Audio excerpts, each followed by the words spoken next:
गर्दन का दर्द, कंधों का दर्द और वहां से वो दर्द का हाथ में उतरना, क्या ये सर्वाइकल स्पॉन्डिलाइटिस तो नहीं है? अक्सर लोग मुझसे पूछते हैं कि मेरी गर्दन में दर्द है, कंधों में दर्द है और वो पिछले काफ़ी महीनों या सालों से है, क्या यही सर्वाइकल तो नहीं है?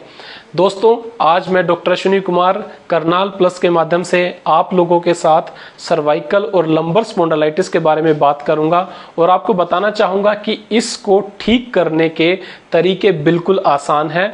90% लोग बगैर किसी दवाई के ही सर्वाइकल स्पॉन्डिलाइटिस से ठीक हो सकते हैं। तो क्या है सर्वाइकल स्पॉन्डिलाइटिस? हम बात करेंगे। हमारा जो गर्दन की रीढ़ की हड्डी है उसको हम सर्वाइकल स्पाइन बोलते हैं।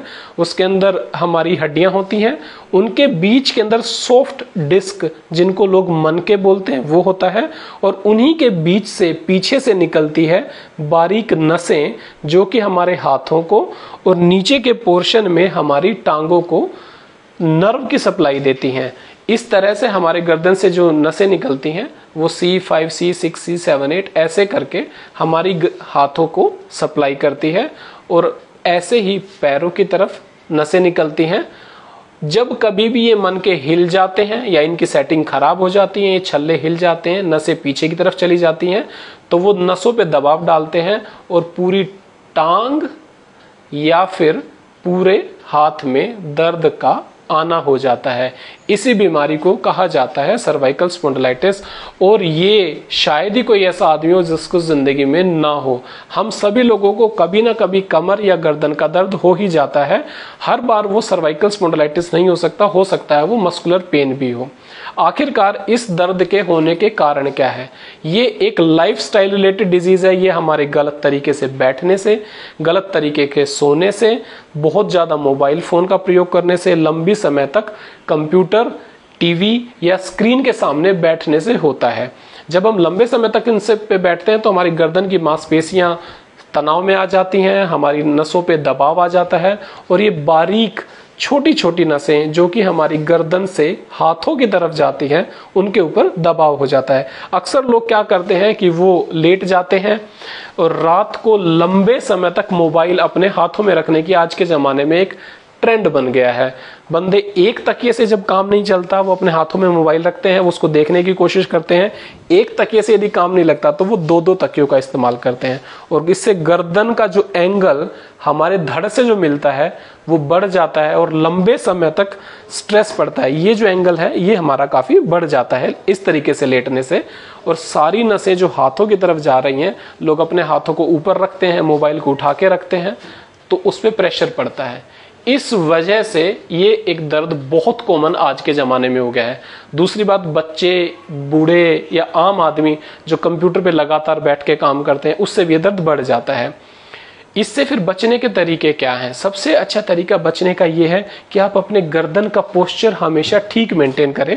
तकिए 2 की बजाय 1 और मुलायम और पतला तकिया ही हमेशा यूज़ करें। चाहे आप करवट से सोएं या सीधे सोएं। कंप्यूटर पे काम करते हैं, स्टडीज करते हैं, तो आप लोग 2 घंटे से ज़्यादा लगातार एक पोस्चर में बैठे हुए ना रहें। उसके लिए कुछ व्यायाम भी हैं जो मैं आपको बताना चाहूँगा। Isometric exercise.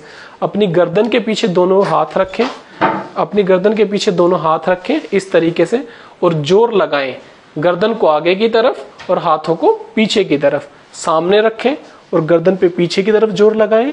साइड में रखें, इस तरीके से जोर लगाएं, फिर इस तरफ रखें, इस तरीके से जोर लगाएं। ये एक्सरसाइज दिन में 2 या 3 बार और एक पोस्चर 10 बार तक आप कर सकते हैं। इससे आपकी मसल्स की जो टोन है वो ठीक हो जाती है, आपके जो मनकों की सेटिंग खराब हो गई थी वो ठीक हो जाती है।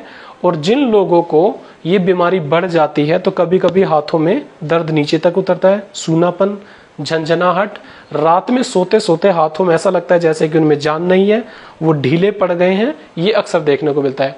एक्सरसाइज करने से, अपना पोस्चर ठीक मेंटेन करने से और डाइट का क्या रोल है कि आप अपने खाने के अंदर वो कोई चीज़ें ना लें जो वायु दोष और वात और पित्त को बढ़ाती है। उससे क्या होता है कि आपकी गर्दन में जो मस्कुलर पेन है वो बढ़ जाता है। इस तरीके से हम लोग इस सर्वाइकल स्पॉन्डिलाइटिस की बीमारी से बच सकते हैं। कुछ लोगों में क्या होता है कि बीमारी बढ़ जाती है, एक्सरसाइज, फिजियोथेरेपी, डाइट कंट्रोल सब कुछ करने के बाद भी वो लोगों को आराम नहीं आता है। ऐसे सिनेरियो में नसों पे दबाव का ज्यादा हो जाना है, तब हम लोगों को गर्दन के एक्सरे या कभी कभी पेशेंट्स का एमआरआई कराकर भी देखना पड़ता है। रेयर केसेस में कुछ लोगों की इसमें सर्जरी भी करनी पड़ी थी, मगर लेकिन सबसे अच्छा तरीका यही है कि आप लाइफस्टाइल को चेंज करेंगे तो ये बीमारी ठीक हो जाएगी। और मैं आज करनाल प्लस का धन्यवाद देना चाहता हूं कि उन्होंने एक ऐसा अच्छा प्लेटफॉर्म बनाया जिस पे हेल्थ रिलेटेड टिप्स आते हैं, और इस प्लेटफॉर्म के माध्यम से हम लोग अच्छे अच्छे टॉपिक्स आप लोगों के सामने लाते हैं। Thank you.